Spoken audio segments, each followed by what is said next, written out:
Birth palsy के patients में ये तो हमने समझ लिया कि एल्ब्स पैल्सी क्या है और ग्लोबल बर्थ पैल्सी क्या है, लेकिन अब हमें अगला प्रश्न जो हमारे पेशेंट्स पूछते हैं हमसे वो ये है कि डॉक्टर साहब किन केसेस में हमें ऑपरेशन की ज़रूरत है। तो इसके बड़े clear cut well defined criterias हैं। अगर आप मेरे को फॉलो कर रहे हो तो आपको पता होगा कि मैं बार बार हैव स्पोकन दैट कि कोई भी ब्रेकियल प्लेक्सस का, चाहे बच्चों में हो चाहे एडल्ट में हो, दो तरह की इंजरी होती है। न्यूरोप्रैक्सिया है जो 4 से 6 से 8 हफ्ते में अपने आप रिकवर कर जाती है। एक होती है न्यूरोटेमेसिस या एक्सोनेटेमेसिस जिसमें अपने आप रिकवर नहीं करती और हमें कुछ इंटरवेंशन करना पड़ता है। तो ये हमने एक चीज़ पहले ही समझ ली है। अब हम बच्चों में आए तो एल्ब्स पैल्सी और ग्लोबल पैल्सी।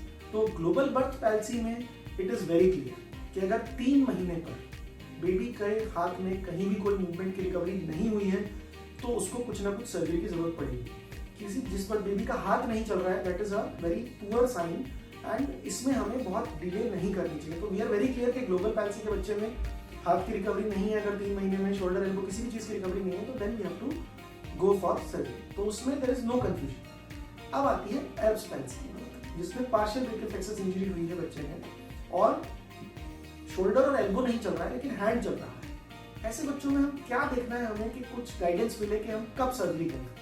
तो इसका एक बड़ा ही इंपॉर्टेंट पॉइंट है, वो ये है कि हम जो पहली गाइडलाइन हमारे पेरेंट्स को बोलते हैं कि बच्चे का एल्बो फ्लेक्शन, यानी एल्बो फ्लेक्शन का मतलब है ये, बच्चे का अगर एल्बो फ्लेक्शन आ जाता है 3 मंथ्स पे then we have to wait.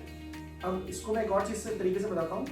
Elbow flexion बच्चा बेबी जब लेटा होता है ऐसे करके ऐसे भी करता है, this is not elbow flexion. ये तो ग्रेविटी से हाथ एल्बो मुड़ रहा है। एल्बो फ्लेक्शन होता है बेबी लेटा है और वो ऐसे एल्बो को फ्लेक्ट कर रहा है कि वो सुपाइन पोजीशन पे, सुपाइनेशन के साथ उसका एल्बो जो है फ्लेक्स हो रहा है।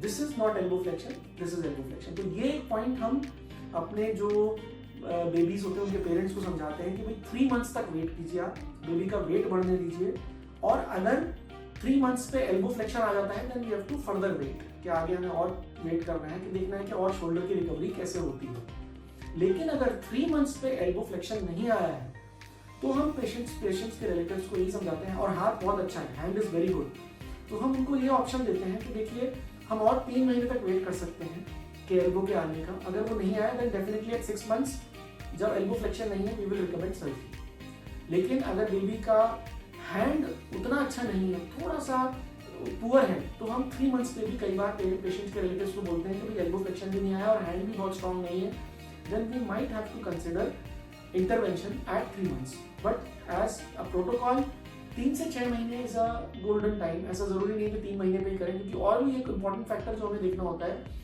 वो है बेबी का वेट और बेबी का ग्रोथ कैसा हो रहा है। कई बार बेबी का जो वेट होता है वो मिनिमम वेट, हमें कोई भी सर्जरी करनी तो 5 किलो तो कम से कम वेट बेबी का होना चाहिए at the time of surgery. दूसरी चीज ये एल्बो फ्लेक्शन का क्राइटेरिया मोस्ट इंपॉर्टेंट है कि अगर 3 महीने पे एल्बो फ्लेक्शन आ गया then we have to wait, अगर नहीं आया then we have to consider कि अब अगले 3-4 महीने में patient may require surgery. Thank you.